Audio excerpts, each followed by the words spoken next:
I'm Mike Hayne, and I'm talking to you. I am in a beautiful nursing home. It is Sunday, August 4th, 2024. Time, 7:10 p.m. Temperature, 109 degrees. A beautiful nursing home.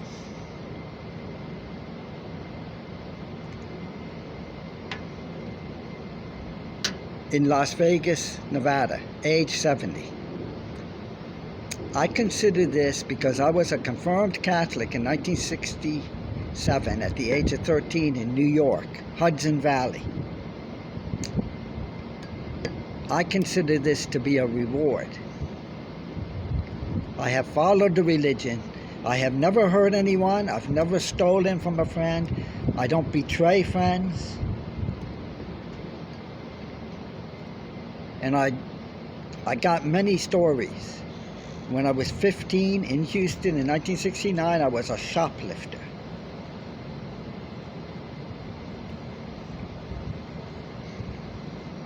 In 1972, when I was 18, I was one of the most popular guys in the school. But I wasn't in sports, and I was a rebel. And I've already told that story in episode 4 about Vice Principal for Gary. To all of these stories, there are so many details that I, as a writer, could just go on forever. But I have to keep my mind straight and focus on what I'm talking about. When I was 23,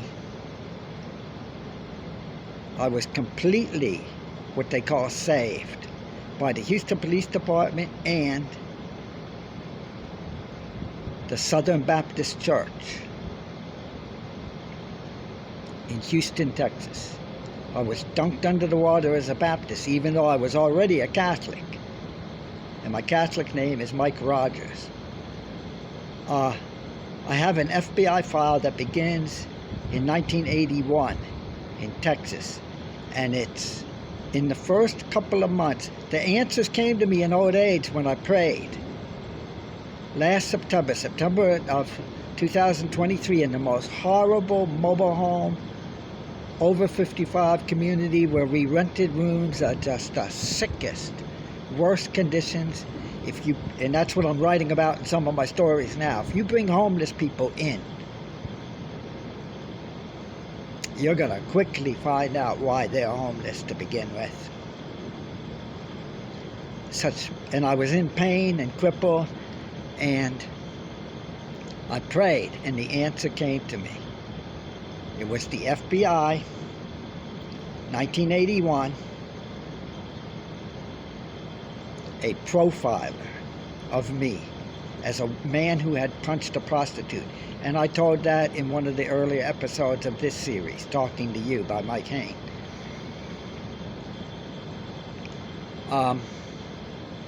Completely wrong. And within the first 2 or 3 months, and profiling was just beginning to be a new science. And I was studying. I'm ahead of them. I'm in college. I went to college at the age of 27 after I got saved in Houston by the Baptists. And I reformed. I have never stolen, and I have never lied since 1977. I have strictly followed the 10 Commandments as I learned them as a Catholic in 1967.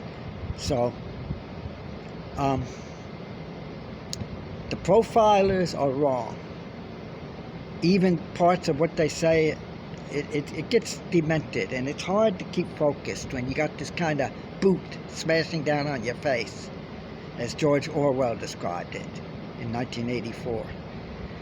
The profiler should have said, after 2 or 3 months stalking me from Houston to Kingsville, Texas, where I was in college, they should have said, "Hey, we've made a mistake. This guy isn't a danger to society. This guy isn't a rapist or a guy that punches women. This guy isn't a guy that wishes he was famous and therefore turns out to be a psycho killer like they had later those cases came later. And I watched the FBI files on A&E, and it is decent. But it's all wrong.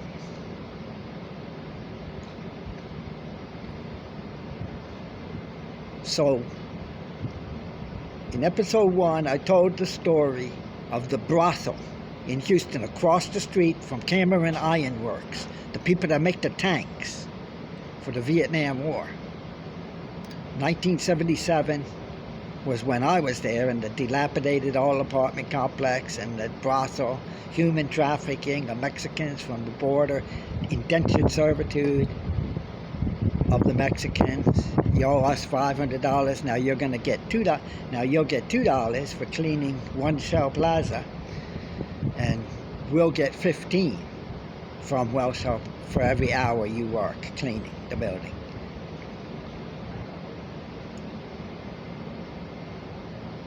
The second episode was 1977. I was the best guitar player in Houston, and I quit, walked away, and became a writer. That's the second episode, 1977, age 23. The third episode was 1977, the Ferguson incident. Could a person in a blackout do things such as climb down off a ladder, not spill the paint, because that's the last memory I had before I did that, walk out of the apartment, go down the stairs, go into the manager's apartment where Robert Matthews was sleeping on the couch and a friend was there,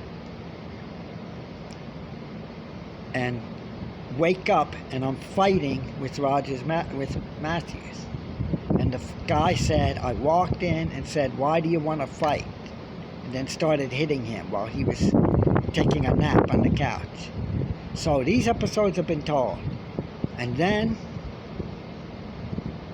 Vice Principal for Gary. How Robert Matthews, the same guy, in 1972, when I was 18, see how the times changed? 1977, for 3 episodes. Then 1972, age 18, for Robert Matthews and I burglarizing the school just on a whim. That story's a good one. I'm trying to tell these stories. This is awfully hard, especially with the commotion and the things I put up with every day. Because this FBI file should have been entered 3 months after it started. And they should have said, hey, look, we're wrong. We can start other files and we can have a big 10,000 file offender registry. But this guy is not going to be in it. Okay, so today I wanted to talk about the burglaries. In 1973, when my mother died, I was 19 and my father was already dating another woman and moved her into the nice house in Spring Shadows, Texas. So he kicks me out of the house. Now I'm pretty sure I had an apartment, but I didn't have any food. Apartment was $150, everything included. There wasn't corruption like today. You go get an apartment today, and you have to pay gas bill, water bill, electric bill, trash pickup bill. See? That's just plain corruption. That's communism. We've been living in communism since Mr. Gorbachev tear down this wall. Communism means linking government money to private business. So, I was 19, and they didn't have food stamps or anything in 1973. If you starved, you starved on the streets of the city. You don't get no free money, and we didn't know anything about it. We starved. So one of the young kids, there were 4 burglaries in 1973. The first one was one of the people, they're 3 years younger than me, the ones that hang around with Robert Matthews. He's still in high school. He's in 10th grade. So we go to the back of a house, and he says, you do like this. You punch out this little pane of glass at the back door, then you reach in and unlock it. So I punched it, and I was taken aback. I was surprised because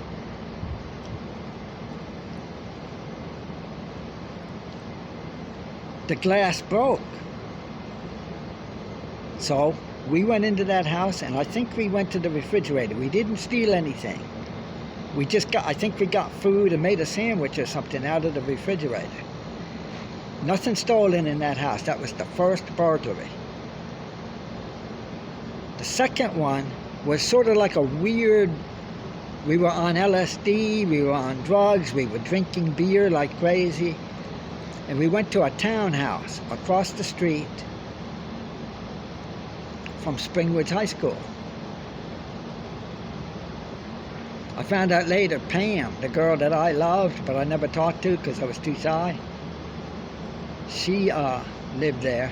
But we went through, and later I got the name Cox for this townhouse, but I don't know if it's true, if that's the name. And we went in the back door. We just went through. We didn't go upstairs or anything. We went through there. That's 2 burglaries. 1973, age 19. My mother just died. My father kicked me out of the house. The third burglary was me and Robert Matthews. We jumped over a fence at the side of the property, Spring Shadows neighborhood, and we broke a back window of a door, and we went in, and the house was completely empty, like people were going to move in.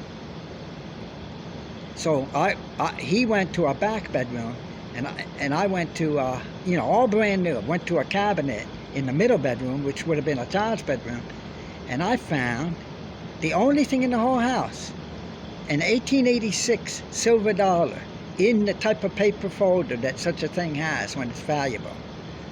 And that's something I feel guilty about stealing. I put that in my pocket. I didn't even tell Matthews. And then years later I realized if that house was doing something like that, maybe each room had a coin like that. And this was the kids, the 1886 silver dollar. And Matthews found something in the master bedroom, but that was a real thing I felt guilty about. The fourth burglary, we were starving.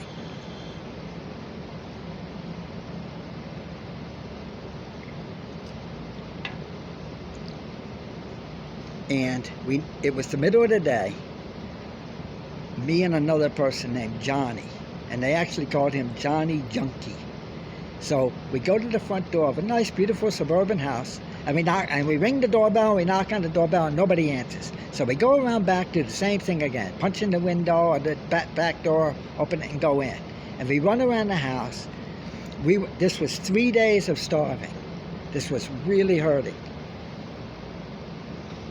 And I saw a small portable black and white television in the middle bedroom, which would have been a teenager's bedroom.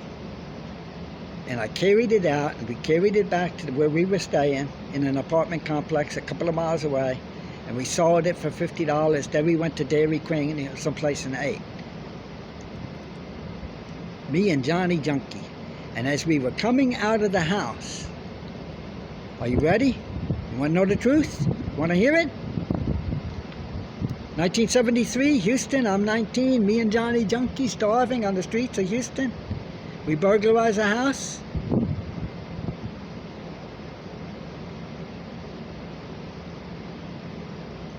As we're walking away, he says, somebody was in the middle bedroom hiding in the closet. And it wasn't an 8-year-old. Because I know who it was. I'll have to tell it I might have to get another episode for these stories. It was a 16-year-old staying home from school.